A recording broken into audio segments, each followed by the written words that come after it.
77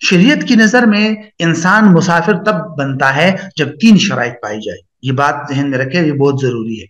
انسان مسافر تب بنتا ہے کہ جب انسان میں یہ 3 باتیں پائی جائے. نمبر 1، 3 دن اور 3 راتوں کی مسافت ہو، مطلب یعنی جو ابھی ہم نے پڑھا کہ سفر شرعی کی مقدار کا مسافر ہو، 77 کلومیٹر کے ارادے سے نکلے. اس سے کم کے ارادے سے اگر نکلے گا 50 کلومیٹر 30 کلومیٹر تو وہ شریعت کی نظر میں مسافر نہیں ہے. ٹھیک ہے. نمبر 2، اپنے شہر کی حدود سے اور عمارتوں سے نکل جائے. ابھی اپنے شہر میں ہے اور عمارتوں کے اندر ہی ہے تو وہ بھی ابھی اس پر مسافر کے احکام نہیں ہوں گے، ابھی وہ مسافر نہیں بنا. ٹھیک ہے. تو یہ بنیادی طور پر دو باتیں ہو گئی. اور تیسری بات جو ہے وہ علماء نے لکھا ہے کہ کم از کم یعنی 15 دن یا 15 دن سے کم یعنی 15 دن سے کم کی نیت ہو اس کی کسی جگہ جانے تک. یہ تو خیر وہاں پہنچ کر پھر یہ مقیم بنتا ہے، اگر 15 دن سے زیادہ ہو راستے میں وہ مسافر ہی ہوگا. اس سے جو آخری بات ہے اس کا تعلق اس جگہ تک پہنچنے کے بعد کے حکم کے ساتھ ہے کہ آپ مثال کے طور پر اسلام آباد سے کراچی جا رہے ہیں تو راستے میں تو آپ مسافر ہی ہے، لیکن وہاں اگر آپ کا ارادہ 15 دن سے زیادہ رہنے کا ہے تو پھر آپ وہاں مسافر نہیں ہیں. ٹھیک ہے. وہاں پھر آپ مسافر نہیں ہیں اور لیکن راستے میں آپ مسافر ہیں. بہرحال تو یہ ہے بنیادی طور پر یہ 3 باتیں ہیں جس کے لیے علماء نے لکھا ہے کہ انسان مسافر تب بنتا ہے جب یہ 3 چیزیں ہو. اور تیسری چیز تو خیر اس بات کے حوالے سے نہیں ہے کہ مسافر کب بنتا ہے. مسافر تو اس کی بجائے آپ یوں کہہ سکتے ہیں کہ 77 کلومیٹر یا سفر شرعی کے مقدار کے مطابق وہ سفر شروع کر دے تو وہ مسافر بن جائے گا. بہرحال اب آتے ہیں ہم فنائے مصر کی تعریف. ابھی ہم نے پڑھا کہ انسان مسافر تب بنتا ہے جب وہ سفر شرعی کے ارادے سے نکلے اور اپنے علاقے اور عمارتوں سے نکل جائے اور فنائے مصر سے بھی نکل جائے. فنا کا کیا مطلب ہے؟ مصر تو شہر کو کہتے ہیں، تو فنائے شہر یا فنائے مصر کس کو کہتے ہیں؟ یہ بات ذہن میں رکھے. فنا ویسے صحن کو کہتے ہیں اور فنائے شہر جو ہے وہ بھی شہر ہی کے حکم میں ہوتا ہے. اگر آپ فنا میں ہیں تو اس کا مطلب یہ ہے کہ آپ شہر میں ہیں. فنا کا کیا مطلب ہوتا ہے؟ فنا سے مراد وہ مقامات اور وہ جگہ ہیں جو شہر کی ضروریات اور ضروری کاموں کے لیے استعمال ہوتی ہیں. وہ جگہ جیسے شہر کی قبرستان ہے یا دوڑ کا میدان ہے، اسٹیڈیم ہے، کچرا ڈالنے کی جگہ ہے، سبزی منڈی، bus stop, airport, railway station, اس طرح کی جو چیزیں ہوتی ہے جن کے ساتھ اس آبادی اور شہر والوں کی ضروریات متعلق ہوتی ہے تو وہ فنائے مصر ہے. تو انسان مسافر تب بنتا ہے جب وہ اس طرح کی فنا سے بھی نکل جائے. اس طرح کی جو فنا ہوتی ہے اور اس طرح کے جو مقامات ہوتے ہیں جن سے شہر کی ضروریات متعلق ہوتی ہے تو وہ بھی شہر ہی کے حکم میں ہے. یہ بات ذہن میں رکھ لیجئے. البتہ ایک چھوٹی سی بات ذہن میں رکھیے، یہ کتاب کے اندر بھی آ جائے گی، غلبہ کے نام سے وہاں کتاب کے اندر ہے کہ اگر شہر کی آبادی اور فنا متصل نہ ہو، جدا جدا ہو، بہت دور دور ہے اور درمیان میں تقریباً 137 میٹر یا 200 گز آپ کہہ سکتے ہیں اس سے زیادہ کا فاصلہ ہو اور یا درمیان میں بڑی بڑی کھیتیں بھی آ گئی ہیں اور بہت فاصلہ ہے، تو پھر اس طرح کی صورت میں ایسی صورت میں پھر وہ جو آبادی سے آپ نکلیں گے تو آپ قصر شروع کر لیں گے، اگرچہ جو فنائے مصر ہے یعنی فنائے مصر سے نکلنا ضروری نہیں ہوگا. مثال کے طور پر اسلام آباد کا جو نیا ایئرپورٹ ہے وہ ادھر اسلام آباد کے شہر سے اتنا دور ہے کہ درمیان میں تقریباً 200 گز سے زیادہ کا فاصلہ ہے، 137 کلومیٹر سے. درمیان میں زرعی زمینیں اور کھیت وغیرہ بھی ہے. تو اس لیے اب اگر کوئی آدمی اسلام آباد سے نکلے گا تو ضروری نہیں ہے کہ فنائے مصر سے یعنی کہ ایئرپورٹ سے بھی نکل جائے تب مسافر ہوگا. نہیں، اسلام آباد کی آبادی سے نکل گیا تب جو ہے وہ مسافر ہوگا. ہاں اگر فنائے مصر یہ جو مقام ہے یہ شہر کے ساتھ بالکل متصل ہے، درمیان میں آبادی جو ہے وہ ہے اور کوئی اتنا لمبا فاصلہ نہیں ہے، کھلی جگہ کا، میدانوں کا اور زرعی زمینوں کا کھلے میدان نہیں ہے تو پھر ٹھیک ہے، پھر وہ شہر کے حکم میں ہے. بہرحال اب آتے ہیں ہم چوتھی بات کی طرف جو اہم ہے اور بہت ضروری ہے، وہ ہے وطن کی اقسام. وطن کی اقسام کو ذہن میں رکھنا بہت ضروری ہے کہ شریعت میں انسان کا جو وطن ہوتا ہے جہاں اس کے علماء نے مختلف قسمیں لکھی ہے. صاحب بدائع علامہ کاسانی رحمہ اللہ نے وطن کی 3 قسمیں لکھی ہے: وطن اصلی، وطنی اقامت اور وطنی سکنا. وطن اصلی کیا ہے اور اس کے احکامات کیا ہیں، ہر ایک کو علیحدہ علیحدہ دیکھتے ہیں مختصراً. انہوں نے لکھا ہے کہ انسان 3 وجوہات کی بنیاد پر کوئی جگہ انسان کے لیے وطن اصلی بنتی ہے.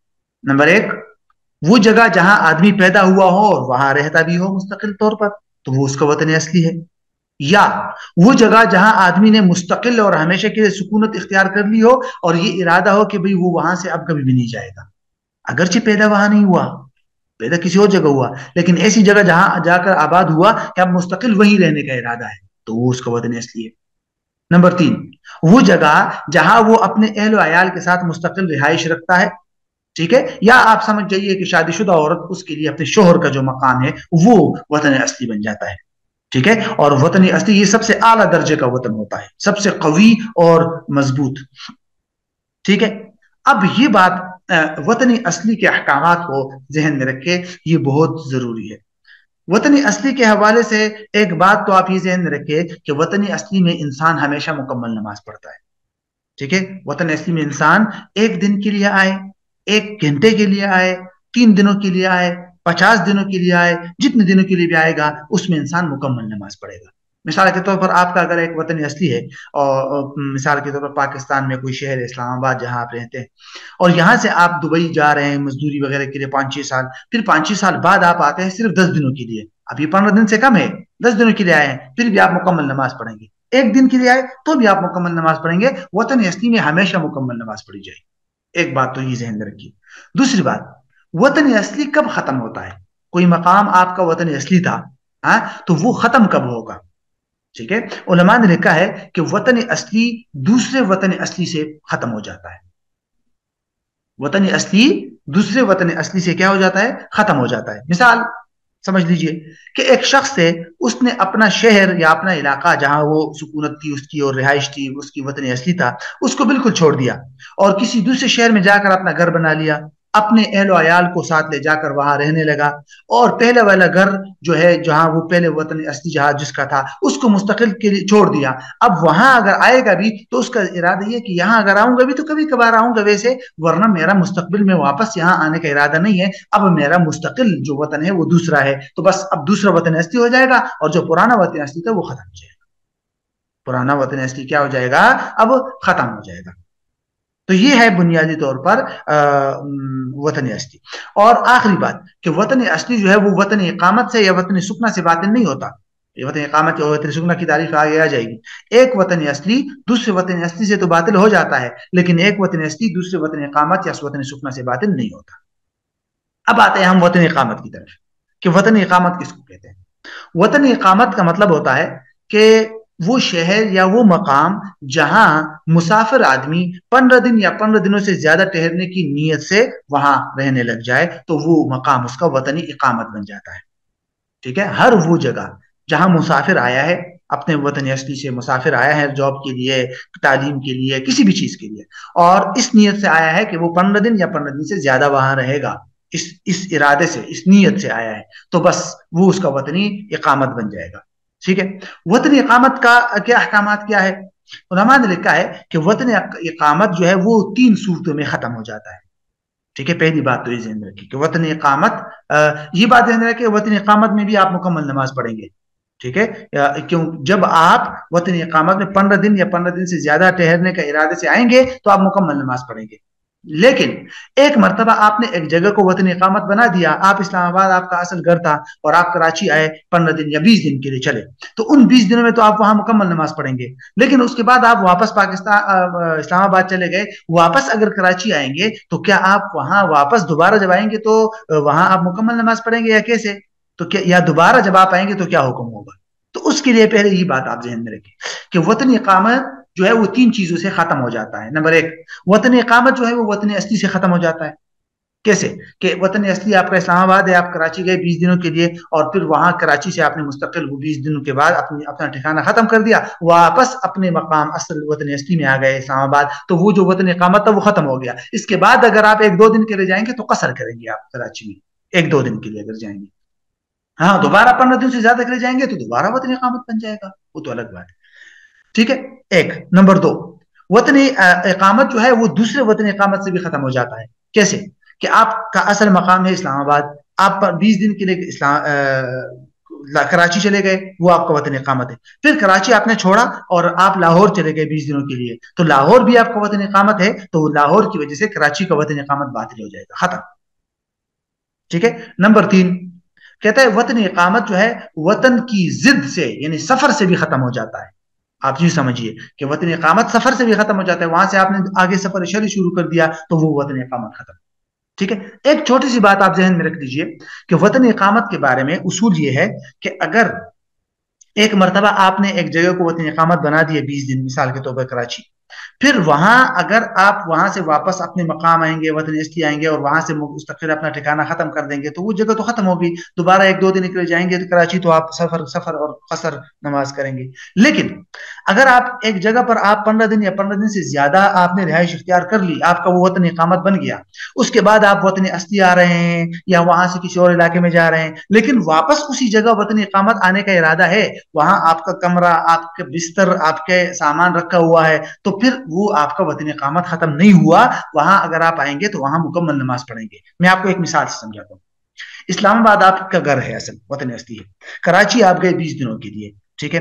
20 دنوں کے لیے آپ گئے وہاں, اور وہ 20 دنوں میں کراچی آپ کا وطن اقامت بن گیا. وہاں آپ نے کمرہ لے لیا, وہاں آپ نے بستر وغیرہ بنا دیا, سب کچھ لے لیا, وہاں جاب کرنے لگ گئے. آپ 20 دنوں کے لیے گئے, 20 دن گزار کے واپس اسلام آباد اپنے گھر والوں سے ملنے آئے, لیکن آپ کے ذہن میں دوبارہ وہاں جانا ہے کیونکہ آپ تو وہاں جاب کر رہے ہیں, تو وہاں دوبارہ آپ جائیں گے اور دوبارہ آپ کا کمرہ بھی ہے, آپ کا سامان بھی وہاں رکھا ہوا ہے. تو اب اگر آپ واپس وطن استی آئیں گے تو آپ کا وطن اقامت کراچی والا باطل نہیں ہوا. لہٰذا اگر آپ یہاں اسلام آباد سے وطن استی سے بعد میں واپس کراچی 1 دن کے لیے بھی جائیں گے تو آپ مکمل نماز پڑھیں گے. جب تک آپ کا سامان اور جب تک آپ کا مقام وہاں تک موجود ہے تو وہ آپ کا وطن اقامت باقی ہے. اگر آپ 1 دن کے لیے بھی جائیں گے تو مکمل نماز پڑھیں گے. ہاں, وطن اقامت کو آپ نے مستقل ختم کر دیا اور اس ٹھکانے کو ختم کر دیا, واپس وہاں جانے کا ارادہ نہیں ہے, تو پھر وطن اقامت ختم ہو جائے گا. وہاں اگر دوبارہ آپ جائیں گے 1 دن کے لیے تو پھر آپ قصر نماز پڑھیں گے. ٹھیک ہے. لیکن اس کو علماء کہتے ہیں وطن الاقامہ یبقى ببقاء الاثقال, کہ جب تک آپ کا سامان وہاں باقی ہے وطن اقامت باقی ہے. ٹھیک ہے. اب آتے ہیں ہم وطن سکنا کی طرف. وطن سکنا جو ہے وہ کس کو کہتے ہیں؟ وطن سکنا بنیادی طور پر وہ وطن ہے جہاں کوئی شخص اپنے شہر سے نکل جائے اور دوسرا ایسے علاقہ یا ایسی جگہ چلا جائے, ٹھہر جائے جہاں انسان 15 دن سے کم ٹھہرنے کی نیت کرے. 10 دن کے لیے جائے, 5 دن کے لیے جائے, 8 دن کے لیے جائے. ٹھیک ہے. یا ایک انسان ایسے علاقے میں چلا جائے جہاں انسان کی کوئی کنفرم نیت نہیں ہے کہ وہ کتنے دن کے لیے رہے گا. وہ کہتا ہے کل چلا جاؤں گا, پرسوں چلا جاؤں گا, اگرچہ سالوں تک وہاں رہے لیکن اس کے ذہن یہی ہے کہ کل پرسوں میں جاؤں گا, کوئی کنفرم نیت نہیں ہے. خلاصہ یہ ہے وطن سکنا اس کو کہتے ہیں جہاں انسان کنفرم نیت کے ساتھ 15 یا 15 دن سے زیادہ ارادے سے نہ ٹھہرے, یا تو کم دنوں کا متعین ارادہ ہو یا اس کے ذہن میں کچھ بھی نہیں ہے کہ کب واپس جاؤں گا. اس کو کہتے ہیں وطن سکنا.